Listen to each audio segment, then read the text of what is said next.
Hi, in this video we're going to be talking about Microsoft Teams meetings and some top tips for using them and some of the features you might not knew existed. In follow-up videos, I'm also going to be showing you how to create your own Microsoft Teams meetings from both Outlook and Teams and how you can send them to both internal colleagues and external parties. But in this video, we're going to be just purely focusing on, once you're inside of the meeting, what are the actual sort of features you can use. So once you're inside of your Teams meeting, you'll know that you're inside of the Teams meeting because you'll be able to see that there is actually a sort of countdown timer going. So it will always know exactly how long the meeting's been taking place because we've got this little ticker here. Across the top, this is where all the action sort of can take place. So the people bar here will actually show you who is currently inside of the meeting.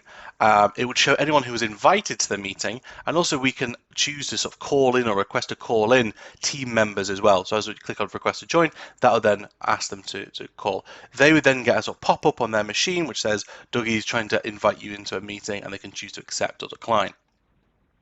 We can also see the chat. So the chat is just like a normal kind of Teams conversational chat where we can post in things, format it with bold italic, we can mark things as important or urgent, attach documents, emojis and GIFs, all just like a normal kind of Teams chat. Now this is a great place of kind of posting in questions if you don't want to interrupt kind of the flow of a meeting, but there's other reasons why you might want to choose to use it.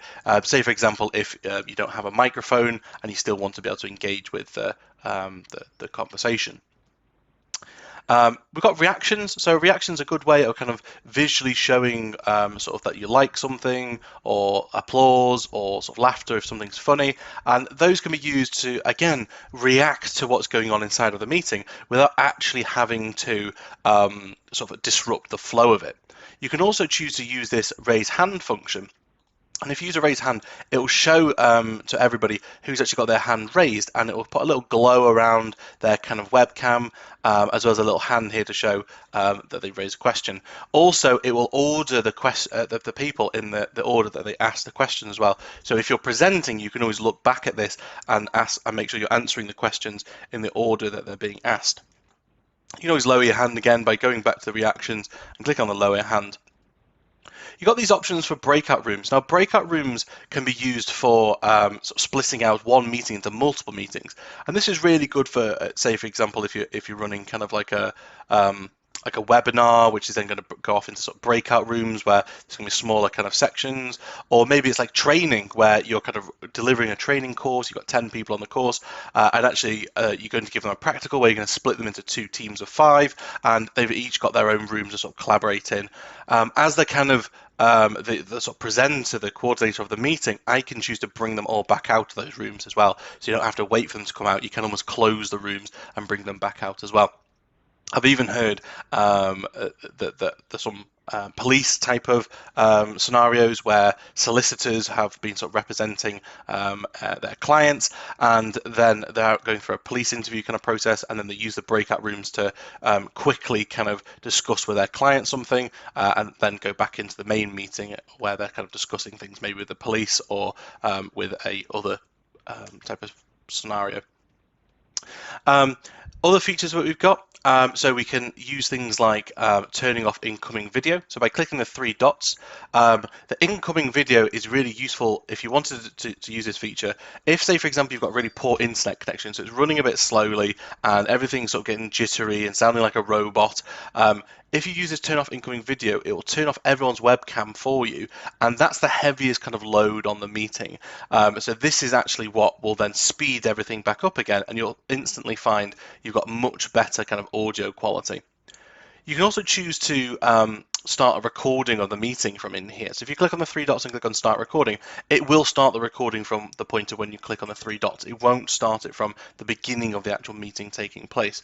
It's also worth noting as well, because I've seen this catch people out, that it will only stop the recording at the point of when you either tell it to stop recording or when the last person leaves the meeting. Now this can often catch people out because you might be, say, have a team meeting and then everyone kind of leaves, and then you're trying to have a conversation that you thought was in private, but actually it's still being recorded because no one stopped the recording. So just be careful of those types of things. You can choose to turn on live captions, which is basically a way of it automatically transcribing what you're saying as you're saying it, and then for other people, it'll then pop up what you're kind of saying as you're saying it. You can go to full screen mode, which is really good for kind of presentational purposes.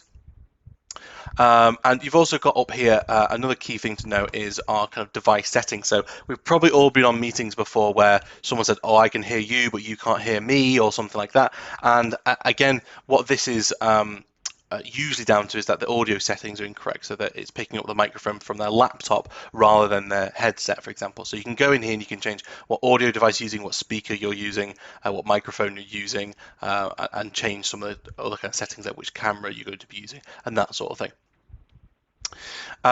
Other things as well, which is kind of worth knowing about, is we can also change this apply background effects. So if you click on apply background effects, you'll be able to actually see all the different kind of out of the box type of backgrounds that you can use, and you can also choose to add in your own. So as long as it conforms to this these kind of requirements, you'll be able to add in your own kind of background.